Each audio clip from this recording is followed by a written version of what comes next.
একমাত্র মেয়েকে আজ শ্বশুর বাড়ি থেকে ফিরিয়ে নিয়ে যেতে এসেছে নীলিমা ও পরেশ। মাত্র 1 বছর হয়েছে বিয়ে হয়েছিল শ্রীময়ীর। প্রথমেই বলে রাখি, শ্রীময়ী হলো নীলিমা আর পরেশের একমাত্র সন্তান। ওই রকম একটা ছেলের সাথে থাকা যায় নাকি? নীলিমা তো এখন শ্রীময়ীকেই দোষ দেয়, বলে যদি একটি বার আমাদের কথা শুনতিস তাহলে এমন দিনটা দেখতে হতো না। ভালোবেসেই বিয়ে করেছিল শ্রীময়ী। প্রবল আপত্তি জানিয়েছিল নীলিমা এবং পরেশ। পরেশ তো রাগ করে 3 দিন শ্রীময়ীর সাথে কথাই বলেনি। কিন্তু শেষ পর্যন্ত মেয়ের জেদের কাছে হার মানতে বাধ্য হয়েছিল দুজনেই। শ্রীময়ী জেদ ধরে বসেছিল, পরেশের মুখের উপর জানিয়ে দিয়ে বলেছিল, বিয়ে যদি করতেই হয় তাহলে শাকনিককেই বিয়ে করব। অন্য কাউকে বিয়ে করা আমার পক্ষে সম্ভব নয় বাবা। নীলিমা অবশ্য বলেছিল তার মেয়েকে, ভবিষ্যতে খারাপ কিছু হলে সে দায়ভার কিন্তু আমরা নেব না। কিন্তু উপায় কি? মুখে যতই বলুক নিজের মেয়ে তো। ওই রকম একটা পঙ্গু ছেলের সাথে সারা জীবন কাটানো যায় কি? কতই বা বয়স শ্রীময়ীর, মাত্র 24 বছর। মেয়ের ভালো থাকার কথা চিন্তা করেই নীলিমা ও পরেশ দুজনেই এসেছে আজ শ্রীময়ীকে বাড়ি ফিরিয়ে নিয়ে যেতে। শ্রীময়ীর সাথে 7 বছরের প্রেম ছিল শাগনিকের। মধ্যবিত্ত শাগনিক শ্রীময়ীর যোগ্য নয় বলেই দাবি করেছিল পরেশ ও নীলিমা। নীলিমা বলেছিল, ওই তো একটা প্রাইভেট ফার্মের চাকরি, কত টাকার বেতন পায়, তোকে ভালো রাখতে পারবে? চুপচাপ শান্ত স্বভাবের শ্রীময়ী সেদিন বলেছিল, টাকাটাই বড় হলো মা, ভালোবাসার কোনো দাম নেই। টাকাটাই সব, ভালো থাকতে গেলে টাকা লাগে, ওই ছেলেটার কাছে আছে অত টাকা? টাকা না থাকে থাকুক, শুধু ও থাকলেই হবে। শ্রীময়ীর এমন কথায় মেজাজ হারিয়ে নীলিমা বলেছিল, অতিরিক্ত আদর দেওয়ার ফল কি যে মারাত্মক হতে পারে সেটাই আজ দেখতে হচ্ছে আমাদের। শাসনটা অনেক আগেই করা দরকার ছিল তোকে। কে জানতো বিয়ের 1 বছরের মধ্যেই শাকনিক দুটো পায়েই শক্তি হারাবে। সবই কপাল, তা না হলে এইভাবে দুর্ঘটনা ঘটে? বাড়ি থেকে মাত্র 1.5 কিলোমিটার দূরেই ঘটল দুর্ঘটনা। বাইক অ্যাক্সিডেন্টে গুরুতর আঘাত লাগে কোমরে। তারপর থেকেই আজ এই অবস্থা, একেবারে প্যারালিসিস। ডাক্তারবাবু বলেই দিয়েছেন ফিজিওথেরাপি দীর্ঘদিন চালিয়ে যেতে হবে। সুস্থ যে হবে এমন গ্যারান্টি ডাক্তারও দিতে পারেনি, তবে চেষ্টা করে দেখতে দোষ কি? মধ্যবিত্ত পরিবারের শাগনিকই ছিল একমাত্র রোজগেরে। সমর এমনিতেই অসুস্থ। সমর মানে হলো শাগনিকের বাবা। ওই তো ছোট্ট একটা চায়ের দোকান চালায়, তাতেই বা আয় কতটুকু? সমরের সামান্য ওই আয়েই ছেলেকে পড়াশোনা করিয়েছে। যখনই বেশি টাকার দরকার হয়েছে ছেলের পড়াশোনার জন্য, সরমার 1 জোড়া সোনার বালা দুটো কতবার যে রতনকুণ্ডুর দোকানে বন্ধক দিতে হয়েছে সেটা একমাত্র সমরই জানে। বাবা মায়ের একমাত্র ভরসা ছিল শাগনিকই। চায়ের দোকানে চা খেতে এসে অনেকেই সমরকে বলতো, আর কেন কষ্ট করছো, ছেলে তো রোজগার করছে। সমর হেসে বলতো, বাড়িতে বসে থেকেই বা কী করব, নড়ে চড়ে বেড়াই বলে শরীরটাও ভালো থাকে। তবে সে তুলনায় শ্রীময়ীদের অবস্থা বেশ ভালো। পরেশ ও নীলিমা দুজনেই সরকারি চাকুরে। শ্রীময়ী কখনো অভাব কী জিনিস সেটা বোঝেনি, অথচ ভাগ্যের কি পরিহাস, এই অবস্থায় পড়ে শ্রীময়ীকে এখন সকাল বিকাল টিউশন করতে হচ্ছে। কে জানতো এমন একটা দিন আসবে। মেয়ের এই অবস্থা দেখে নীলিমা শ্রীময়ীকে বুঝিয়েছে, বলেছে, এইভাবে থাকতে থাকতে তুইও একদিন শেষ হয়ে যাবি। আমাদের কিসের অভাব আছে বলতো? ওই পঙ্গু ছেলেটা তোর জীবনটা নষ্ট করে দিল। তোর বাবা একটা ভালো ছেলে দেখে ভালো ঘরে বিয়ে দেবে তোর। যা জিনিসপত্র আছে সব নিয়ে ফিরে চল। শাগনিকের এমন অবস্থা দেখেও সামান্য সিম্প্যাথিটুকুও দেখায়নি সেদিন নীলিমা ও পরেশ। বরং বাড়িতে এসে শ্রীময়ীকে বলেছে ডিভোর্সের জন্য ফাইল করতে। পাশের ঘর থেকে শাগনিকের কানে আসছিল পরেশের কথাগুলো। পরেশ বলছিল, শোন মা, জীবনটা ছেলে খেলা নয়, তার ডিসিশনটা খুব তাড়াতাড়ি নিতে হবে তোকে। আমার কাছেরই বন্ধু একজন বড় অ্যাডভোকেট, তুই ওর সাথে কথা বল, ওই একমাত্র তোকে গাইড করতে পারবে। এমন কথা শুনে শাগনিকের চোখ জলে ভেসে যাচ্ছিল।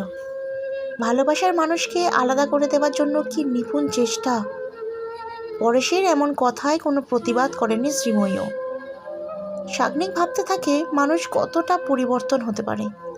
শাগনিকের ভালোবাসা আজকে পুরোটাই মিথ্যে, অথচ শ্রীময়ী এমন দুদিনে শ্রীময়ী যে ছেড়ে চলে যাবে সে বিষয়ে নিশ্চিত হয়ে যায় সেদিন শাগনিকও। শ্রীময়ীও বদলে গেল। বাবার কথা শুনে শ্রীময়ী পরপর দুদিন গিয়েছিল অ্যাডভোকেটের বাড়ি।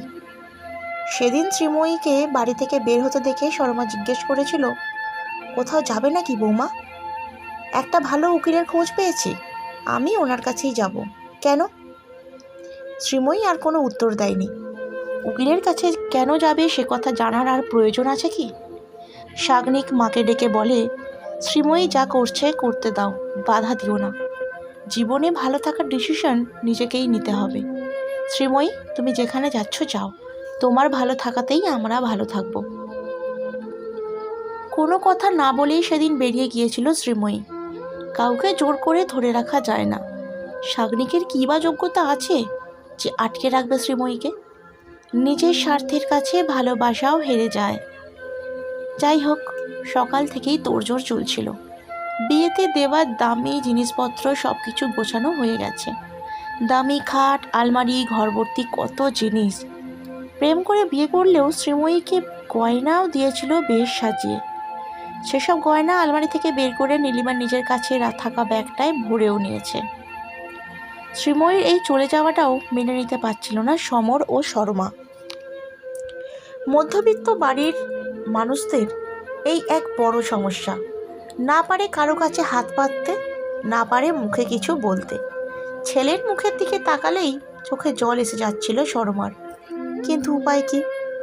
এদিকে শ্রীময়ীও রেডি চলে যাওয়ার জন্য। বেশ পরিপাটি করে শাড়িও পরেছে আজ। শাড়ি পরেছে দেখে নীলিমা বলল, আবার শাড়ি পরার কি দরকার ছিল? অত চুড়িদার কুর্তি তোর একটা পরে নিতে পারতিস। নিজের বাড়িতে যাবি, তা আবার শাড়ি পরতে হবে? আসলে তোর দোষ নয়, দোষ এইরকম একটা গেঁয়ো পরিবেশের। শাড়ি পরতে পরতে তুই আরও গেঁয়ো হয়ে গিয়েছিস। নিজেকে আপডেট করতে শেখ, তবেই না মাথা উঁচু করে বাঁচবি। নীলিমার এমন কথা শুনে শ্রীময়ী বলে, ঠিক বলেছ মা, নিজেকে আপডেট করতেই হবে। অনেক আগেই এই আপডেট করার দরকার ছিল আমার, বড্ড দেরি হয়ে গেল। নীলিমা হেসে বলে, যাক, এতদিন পরে তুই সত্যিটা বুঝতে পেরেছিস তাহলে। মা বাবা কখনো খারাপ চায় কোথাও শুনেছিস? শ্রীময়ী হেসে বলে, না, বাবা মা কখনোই খারাপ চায় না।